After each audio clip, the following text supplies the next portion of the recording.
So our lead this hour coming from Nashville. It was the most anticipated matchup of the day. It was supposed to be the game of the day in Music City. The Chiefs traveling roadshow visiting the Titans. Did you watch? Well, perhaps you watched part of it and didn't watch the whole thing, or you watched none of it. Either way, we'll tell you what happened. Ryan Tannehill and the Tennessee Titans came out and scored on all 5 of their first half possessions. They had a 27-0 lead at halftime. And turn out the lights. The party's over for the Chiefs as the Titans would go on to a 27-3 thumping of Kansas City. Tennessee did not score a point in the second half, and they won in a rout. They did not have a 100-yard running performance by Derrick Henry, and they won going away.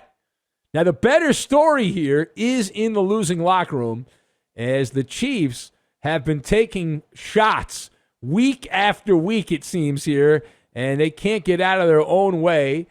Before the season, there was legitimate optimism that this Kansas City team was going to go 17-0.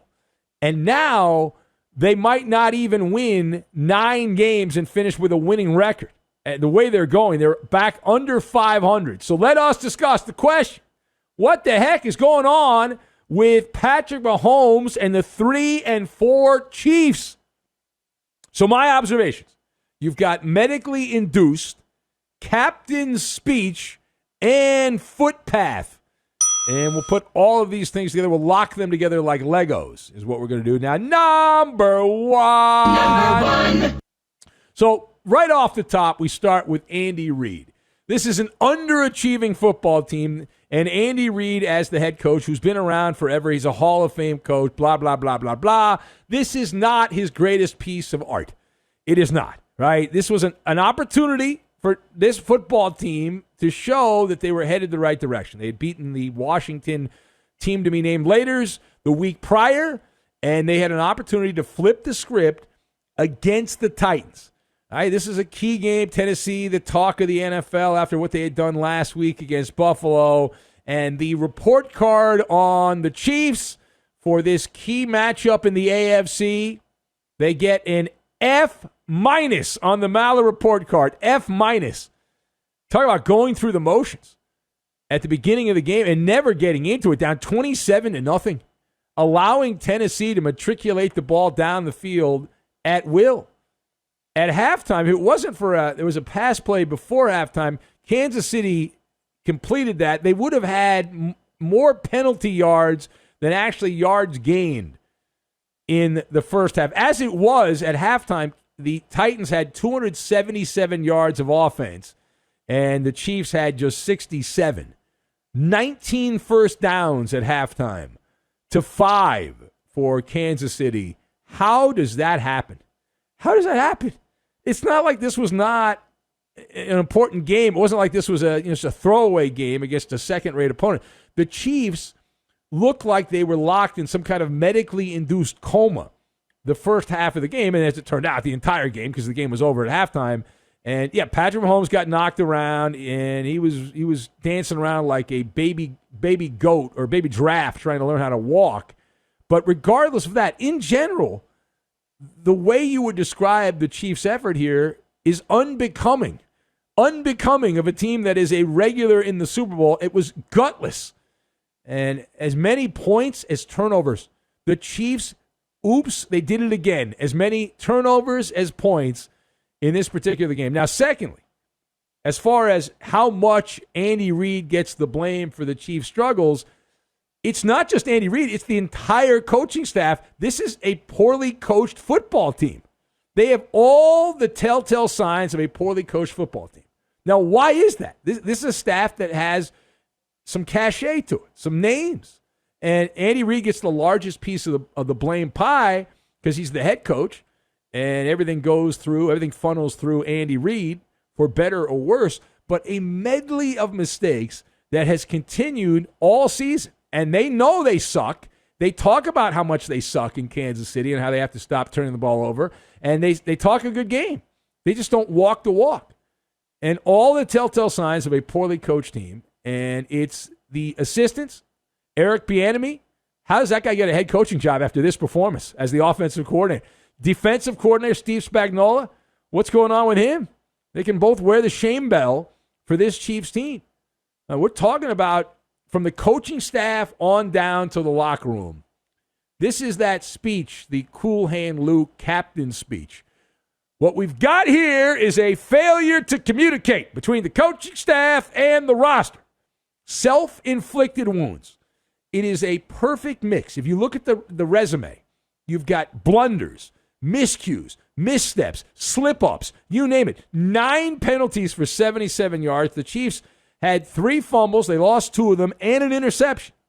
And ultimately, the players are the ones that are screwing up, but the coaching staff's job is to get them to stop screwing up. And they have been unable to get through the thick skulls of these Chiefs players there, and they're certainly not on the same page. They're not reading the same words in the playbook, unless this is by design. And the coaching staff's like, all right, listen, let's screw around. We'll play grab ass, and we'll fall behind, and then we'll try to work our way out of the deficit.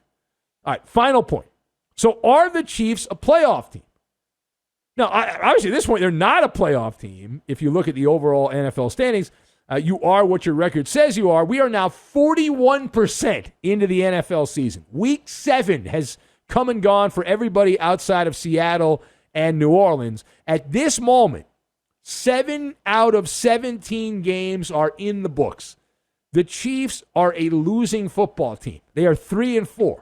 Now, that said, if you gave me some money, some funny money, I continue to bet on Kansas City. I continue to think that this Chiefs team is going to make the playoffs, but time is starting to become a factor here because you have a losing record and you keep piling on the losses, and eventually you get to the point where you cannot overcome that. Now, fortunately, the bottom part of the AFC is still pretty mediocre. All right. In fact, to prove that, the last team in the AFC playoffs right now is Cleveland. The Browns are 4-3. They would be the 7th seed in the AFC playoffs should the season end right now. And if that ended right now, the NFL would lose a lot of money. Now, that said, again, I'm still going to bet on Kansas City figuring this thing out, that they will make the proper adjustments, the proper tweaks and whatnot. There is a footpath to salvation for Kansas City this year, and it's pretty simple. In theory, right? Just don't turn the ball over. Don't have all the penalties. Scrub-a-dub-dub. Clean your own house. Acid wash all the mistakes. Now, the Chiefs still have 5 games that you look at on the schedule. You're like, whee! You're like, those, the way they're playing, they're going to lose those games. At least 5 games on the schedule. Maybe I'm being generous in saying there's actually less than there are. But outside the divisional opponents, the Chiefs still have to play Green Bay, Dallas, Pittsburgh, and Cincinnati. And who would have thought that Cincinnati would be where they are right now? But those are the outside AFC West games. So Green Bay, Cincinnati, Pittsburgh, and Dallas. You figure Pittsburgh should win that game because the Steelers are offensively challenged. But Green Bay, Cincinnati, and Dallas, I'm still not all in on the Cowboys, but they will score points with anyone. And you have the bulk of the AFC West gauntlet still to come. So one thing I can guarantee, while I do believe the Chiefs will make the playoffs, we can forget about them having home field advantage. The damage has been done. They've taken too many body blows at this point. So forget about them having a home field advantage situation in the playoffs. It's, at this point, just trying to get in as a wild card team after 7 weeks of the season. For the Titans, on the other side, while this was a big day, this was actually a bigger win for them than the one against Buffalo. Right? And people say, you're crazy.